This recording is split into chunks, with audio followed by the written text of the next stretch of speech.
In the Indonesian city of Semarang, on the north coast of the island of Java, there is a building with a basement. The basement is, in specific identifiable areas, permanently under several centimeters of water. It was designed that way by Dutch engineers in the early 1900s to function as an underground cooling system. Water absorbs heat. Water-filled basements keep upper floors cooler in tropical climates. This was not exotic engineering. It was colonial pragmatism. Between 1942 and 1945, the Japanese Imperial Army, occupying Java during the Second World War, used this basement for something else. They used it as an interrogation room, a torture chamber, and an execution site. The number of people who died in that basement is unknown. There is no ledger. There is no register. There is no commission. Nobody has ever counted them. Welcome to Hollow Atlas. Every episode, one real place. What happened there? What the record shows. What the record cannot explain. Tonight, the building the Javanese call Lawang Sewu. The name in Javanese translates as 1,000 doors. The building does not, in literal fact, have 1,000 doors. Architectural survey places the count at closer to 700. 600 of the openings are windows, tall, arched, the full height of the first floor rooms. From the outside, in the wet season, with the monsoon light filtering through them, each of them looks like a door. And when you are inside the building, alone, the doors move. Construction began in 1904. The main building, the one with the arched windows, was completed in 1907. A second building was added by 1919. The architect was a Dutch firm named J.F. Klinkhamer and B.J. Uwendag. The man who ran the design day to day was a younger architect named Cosman Citroën. The building was commissioned by the Nederlandse Indische Spoorweg Maatschappij, the Netherlands Indies Railway Company. At the time, it was the first and largest railway corporation operating in the Dutch colonial possessions in the East Indies. Lawang Sewu was its headquarters, the nerve center of Dutch colonial transportation in Java. For 35 years, from 1907 to 1942, it functioned as exactly that, a beautiful, massive, imperial administrative building. 1,000 doors, 600 windows, 3 stories, a water-cooled basement, and roughly 400 employees shuffling colonial paperwork across its marble floors. In 1942, the Japanese arrived. In March of 1942, Imperial Japan invaded and occupied the Dutch East Indies. The Colonial Railway Administration was expelled. Dutch officials were interned. The railway was nationalized under Japanese military command. Lawang Sewu, because of its layout, central atrium, wide corridors, and most importantly, a basement with no natural light and no public access, was converted within weeks into a facility of the Kempeitai. The Kempeitai was the military police arm of the Imperial Japanese Army. Their function, across occupied Asia and the Pacific, was internal security, counterintelligence, interrogation, the suppression of resistance. What happened in Kempeitai facilities across the Japanese Empire between 1942 and 1945 is well documented in post-war war crimes tribunals. In Jakarta, in Manila, in Singapore, in Korea, detainees were interrogated. Many of them were tortured. Some of them were executed. In the basement of Lawang Sewu, the Kempeitai constructed or converted from existing storage alcoves a series of small, brick-lined cells. Post-war survivor testimony describes cells so small that a prisoner could not lie down. A larger chamber, at the rear of the basement, contained standing water up to the knees, in which, according to Indonesian witness accounts recorded in the 1950s, detainees were held for days. There was, according to these same accounts, a well in one corner of the basement. Beheadings, reportedly, were carried out near it. The heads were dropped into the well. No forensic excavation has ever been conducted in that basement. No Indonesian or Japanese archive contains a list of the prisoners held there. The Kempeitai, as the Allied forces advanced in 1945, burned their own records in the courtyard. What we have is survivor testimony. Partial, in Javanese and Bahasa Indonesia, collected by the Indonesian independence government in the 1950s, now archived in the Arsip Nasional Republik Indonesia in Jakarta. The number of prisoners held in that basement across 3 years is, in those archives, unknown.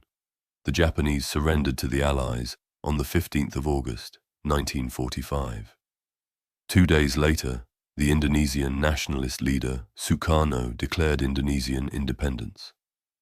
On paper, the Japanese military in Indonesia was required, by Allied directive, to maintain public order until Allied occupation forces could arrive.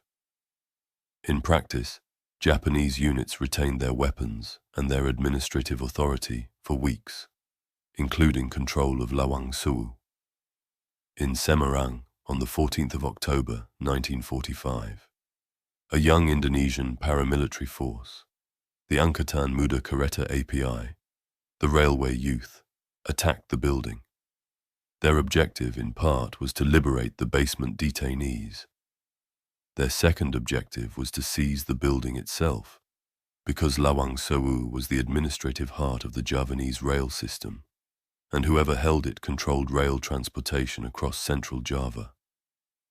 The Japanese garrison inside the building, Kempeitai and a rapid strike unit called the Kidobutai, did not surrender. The Battle of Semarang lasted 5 days.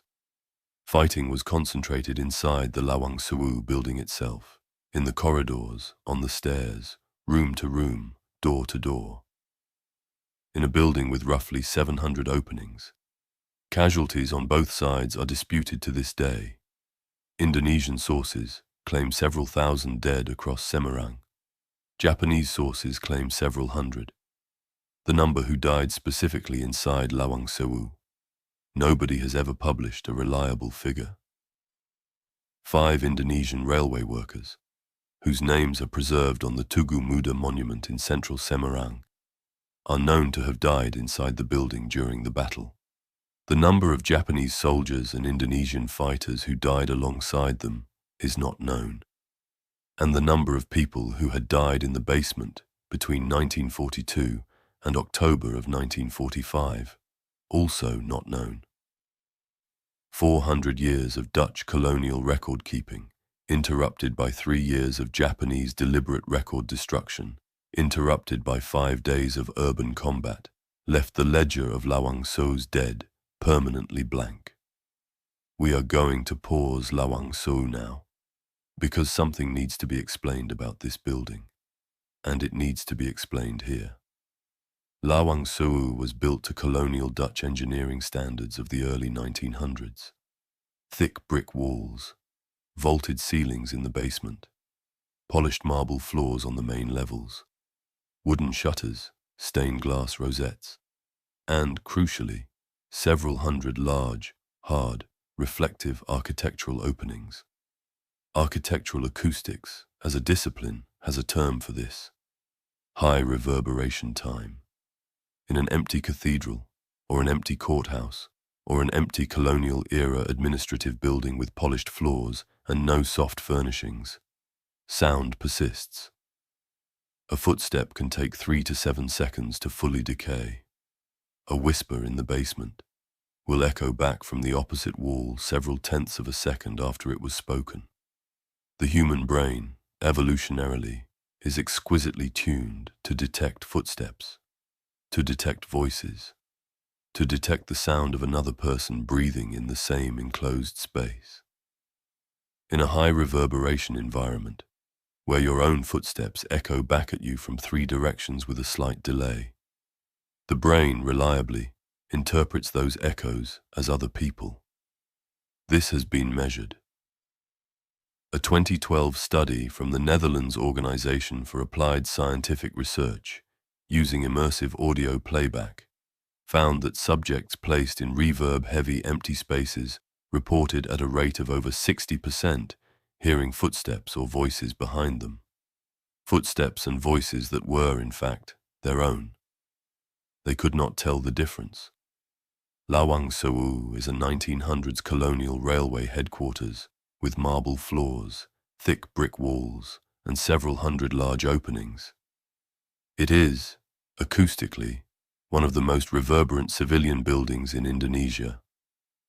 When a visitor walks alone through the basement, especially in the after-hours night tours the building now operates, they hear footsteps behind them.